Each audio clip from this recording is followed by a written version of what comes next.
Bienvenue dans un nouvel épisode captivant d'Au cœur des stars, où nous plongeons au cœur des vies tumultueuses et fascinantes des icônes qui ont laissé une empreinte indélébile dans l'histoire. Aujourd'hui, nous explorons une saga familiale aussi complexe qu'émouvante, centrée sur Alain Delon, légende intemporelle du cinéma français, et Hiromi Rollin, une figure controversée entrée dans son intimité avec des conséquences explosives. Accusée par les enfants de Delon de privilégier son propre héritage au détriment de la relation authentique qu'elle prétend avoir entretenue avec l'acteur, cette affaire a dégénéré en un conflit judiciaire d'une rare intensité. La situation a atteint un point de non-retour, poussant la famille Delon à déposer 2 plaintes pénales contre Hiromi Rollin, alléguant harcèlement, abus physiques et psychologiques, vol et même cruauté envers les animaux. La modeste résidence de Madame Rollin à Suresnes a été perquisitionnée, et elle a enduré un interrogatoire de 6 heures par la police, un événement qui a marqué un tournant dans cette querelle. Selon une source proche de l'enquête, il s'agit d'une bataille amère où aucun camp ne semble prêt à céder, les enfants étant déterminés à éloigner Rollin de la vie de leur père, tandis qu'elle maintient avoir consacré les meilleures années de sa vie à Alain Delon, réclamant une reconnaissance comme sa compagne de fait. Sous la direction de Jean-Cédric Gault, procureur de la République de Montargis, la police judiciaire et les gendarmes s'activent avec diligence pour rassembler des preuves dans cette enquête en cours, qui promet de révéler des vérités troublantes. Préparez-vous à un voyage au cœur de ce drame qui mêle amour, pouvoir, héritage et trahison. Si vous êtes captivé par les intrigues des célébrités et les secrets de leur vie privée, n'oubliez pas de liker cette vidéo et de vous abonner à notre chaîne pour ne manquer aucun épisode. C'est parti. Alain Fabien Maurice Marcel Delon vit le jour le 8 novembre 1935 dans le 14e arrondissement de Paris, un quartier bourgeois qui offrait une façade de stabilité contrastant avec la turbulence qui marquerait son existence. Fils de Fabien Delon, un employé de banque au caractère rigide, et d'Edith Arnold, une pharmacienne au tempérament artistique, il grandit dans un foyer où les apparences primaient, jusqu'à ce que le divorce de ses parents, survenu alors qu'il n'avait que 4 ans, vienne bouleverser son univers. Ce déchirement familial le conduisit à être placé chez des paysans dans la région de l'Indre, une expérience rude qui le confronta à la dureté du travail agricole, puis chez sa grand-mère paternelle à Bourg-la-Reine, où il trouva un refuge temporaire mais imparfait. Ses allers-retours entre foyers marquèrent son enfance d'un sentiment d'abandon et d'instabilité, forgeant un caractère indépendant et méfiant envers les engagements durables. À 14 ans, Alain quitta l'école sans diplôme, un choix audacieux qui reflétait son rejet des structures traditionnelles et son désir d'explorer un chemin personnel. Cette décision le mena à une vie de vagabondage à Paris, où il occupa divers petits boulots, portier dans des boîtes de nuit, livreur à vélo, avant de s'engager dans la marine à 17 ans. Pendant son service, notamment en Indochine, il développa une robustesse physique et un sens aigu de la survie, des qualités qui transparaîtraient plus tard dans ses rôles de dur à cuire à l'écran. De retour en France, il mena une vie de bohème dans les cafés parisiens, un environnement où son charisme naturel attira l'attention d'un agent artistique. Cette rencontre fortuite, survenue dans un bistrot de Saint-Germain-des-Prés, lança sa carrière cinématographique, mais aussi une vie sentimentale aussi passionnée que chaotique. Delon, avec son regard perçant et son allure de mauvais garçon, enchaîna les relations marquantes, souvent marquées par des ruptures dramatiques. Il décrivit Romy Schneider, rencontrée sur le tournage de Christine, 1958, comme l'amour de sa vie, une romance intense qui inspira des films comme La Piscine, 1969. Cependant, sa liaison avec Nico, la chanteuse allemande emblématique des années 1960, brisa ce lien, laissant Schneider dévasté. De cette union naquit Christian Aron-Boulogne en 1962, un fils que Delon refusa catégoriquement de reconnaître, malgré les spéculations persistantes. Cette dénégation, motivée par une volonté de protéger son image ou par un déni personnel, eut des répercussions tragiques. Christian, devenu photographe, succomba à une overdose d'héroïne en mai 2023 à l'âge de 60 ans, un événement qui raviva les blessures du passé de Delon et alimenta les débats sur sa responsabilité morale. La carrière d'Alain Delon décolla véritablement dans les années 1960, une décennie où il devint une icône mondiale grâce à des films qui alliaient glamour et profondeur dramatique. Plein Soleil, 1960, de René Clément, où il incarna un Tom Ripley calculateur et séduisant, révéla son talent pour les rôles ambigus, mélangeant charme et danger. Suivirent Le Guépard, 1963, de Luchino Visconti, un chef-d'œuvre qui lui valut une reconnaissance internationale pour son interprétation d'un aristocrate en déclin, et L'Éclipse, 1962, de Michelangelo Antonioni, qui exploita son magnétisme dans un cadre introspectif.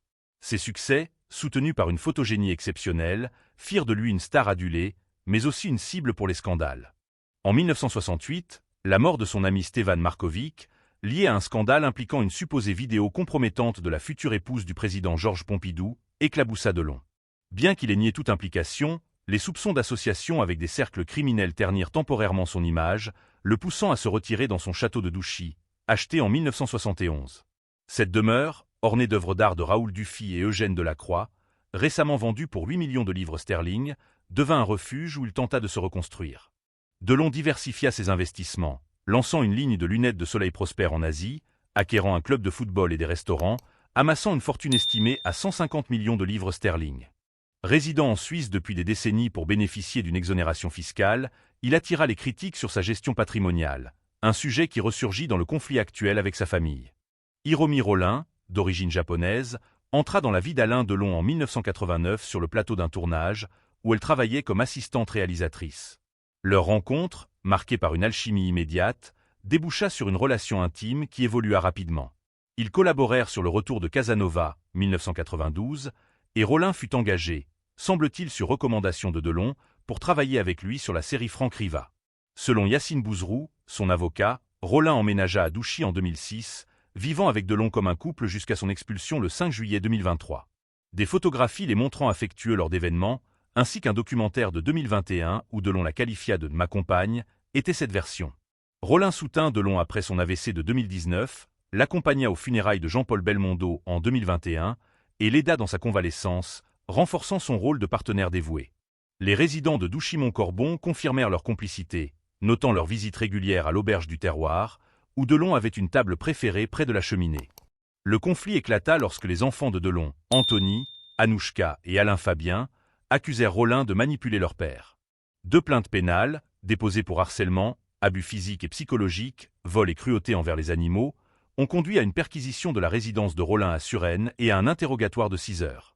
Christophe Aiello, leur avocat, affirma que depuis 2019, Rollin aurait exercé un contrôle sur les communications de Delon, interceptant son courrier et entravant les visites familiales.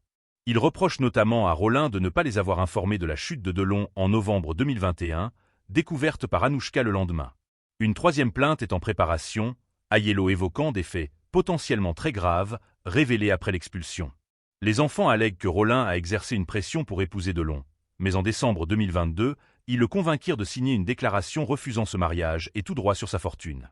Ils affirment aussi qu'il accepta son expulsion, bien que Rollin clame avoir été éjecté par des agents de sécurité.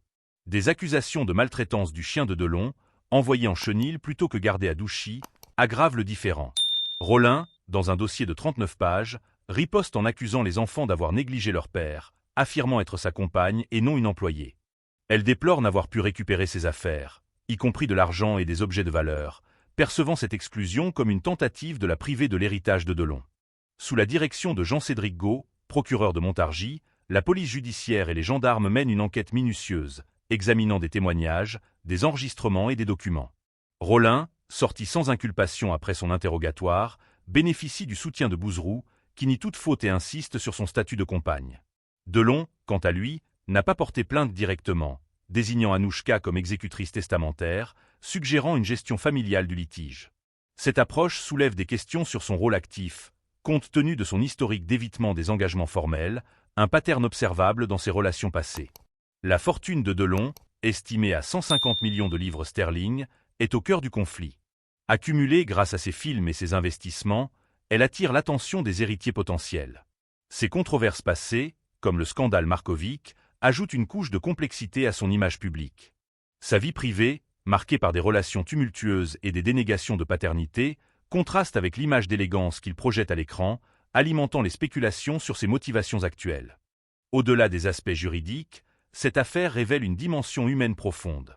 Les enfants de Delon, marqués par son absence dans leur jeunesse due à sa carrière exigeante, cherchent peut-être à reprendre le contrôle d'un père vieillissant. Rollin, quant à elle, semble motivée par un amour sincère ou une quête de sécurité financière, un dilemme fréquent dans les relations avec des célébrités. Les témoignages des voisins de Douchy, décrivant un couple aimant, contrastent avec les accusations, suggérant une vérité nuancée. La résolution de cette saga repose sur la justice française, mais une issue heureuse semble improbable. Les tensions familiales, exacerbées par des enjeux financiers et émotionnels, laissent présager un dénouement dramatique, à l'image des intrigues des films de Delon, où l'amour et la trahison s'entrelacent. Cette affaire mêle amour, pouvoir et héritage dans un récit digne d'un scénario hollywoodien. Partagez vos réflexions en commentaire, likez, abonnez-vous et découvrez notre prochaine vidéo.